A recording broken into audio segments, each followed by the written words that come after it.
மற்றவங்களை நம்மளை காயப்படுத்தலாம் sister, brother, மற்றவங்க நம்மளை காயப்படுத்தலாம் பிரதர். ஆனால் முடிஞ்ச வரைக்கும் நம்ம மனுஷங்களா இருக்கிறனால அப்படி பண்ண முடியுமான்னு தெரியல, ரொம்ப தடுமா, எப்பாவது ஒரு டைம் அந்த மாதிரி வரலாம்.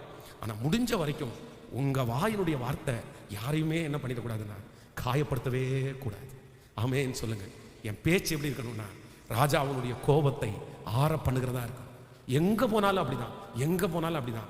அராஜகத்தில் பேசி எதையுமே நீங்க அனுபவிக்க முடியாது, கோபத்தில் பேசி எதையுமே நீங்க பெற்றுக்கொள்ள முடியாது.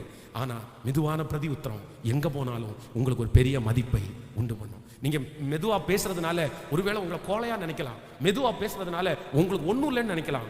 ஆனா நான் நம்புறேன், ஒரு நாள் ஆண்டவர் அவங்களுக்கு முன்னாடி நீங்க யாருன்னு காமிக்கும் போது அவங்க அப்படியே பயந்துருவாங்க நம்மளை பார்த்து.